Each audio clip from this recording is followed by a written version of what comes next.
Tama ko. Hello, hello. Hello, hello, hello. Narinig ba sa likod? Baka hindi. Uy, kung hindi nyo naririnig, nandito na. Nandito na yung pag-asa ng bayan. Bago ang lahat, magpapakilala muna ako. Pwede ba kawakan na lang ito? Hindi nakikita yung mukha ko eh. Sandali, pwede kawakan? Ito.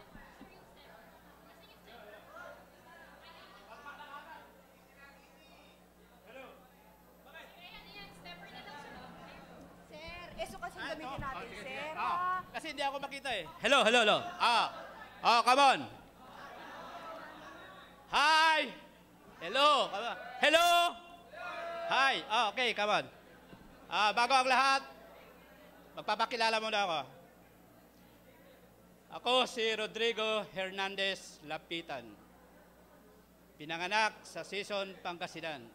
Huwag kayong tatawa dahil kung may pinag-aralan kayo at may puso nyo, may isip kayo, huwag nyo akong tatawanan.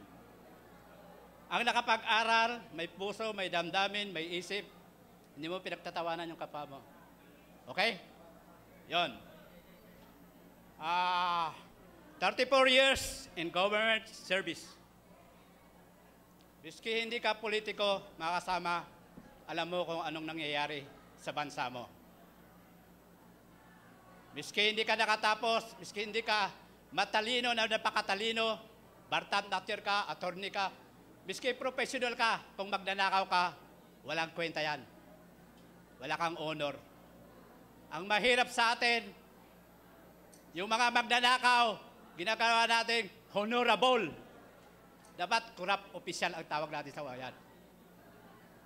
Alam niyo mga kasama, hindi sana nakakandidato ang inyong likod dito, pero kawawa yung kapwa natin, Pilipino. Natutulog sa kalye, walang matulugan.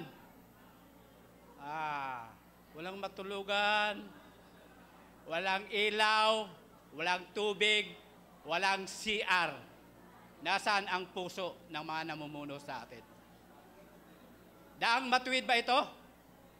Na sinasabi nila na majority sa manggagawang Pilipino, both private and government, below poverty line ang sahod. Below poverty line. Alam nyo ba ibig sabihin ng below poverty line? Hindi kasya. Dahil kawawa yung mga magulang natin na nagtatrabaho na hindi sapat sa anak nila yung sweldo nila. Yun ang problema ng bansa natin. Kahit magtrabaho ka na magtrabaho, kung ang liit ng sweldo mo, anong mabibili nun? Di ba? Dito kailangan yung utak at isip at damdamin. Kung tayo'y Pilipino, magkaisa tayo na labanan ang korupsyon. Dahil ang korupsyon ang nagpapahirap sa mga Pilipino. Korupsyon. Bakit ba kasi yung korupsyon na yan? Alam nyo ba mga kasama, binubuntis pa lang tayo ng nanay natin, baby pa lang. Pinagnanakawan na ng mga corrupt na officials ang baby na yan. Bakit? Dahil yung nanay kumakain, umiinom, kailangan ng kuryente, may tax yan. Alam nyo?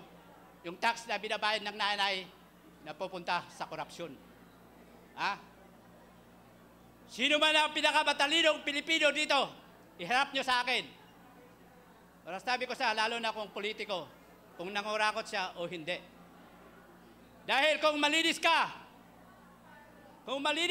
Pangulo ng Pilipinas, magkano ang sahod ng Pangulo? 120,000. 120,000 isang buwan. Sa 6 na taon, 8,640,000. Exact ata yun? Tama ba yun? 8,640,000 ang sahod ng Pangulo ng Pilipinas. Tapos, gagastos ka ng milyon-milyon. Mga kasama, nandito ang inyong likod, mahirap pa sa mahirap. Sabi nila, pantay-pantay ang batas.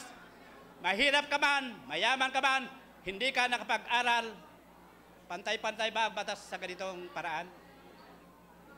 Sa lahat ng eleksyon dati ng national sa presidente, may pinayagan na ba ang isang mahirap na representative ng mahihirap.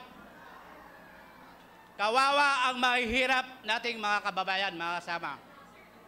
Panahon na para magising tayo sa katotohanan na ang panluloko ng mga namumuno sa ating bansa na puros kurap, yan ang nagpapahirap sa atin. Kawawa naman ang mga Pilipino. Maraming salamat sa paunlak niyong ito. Ilang habon.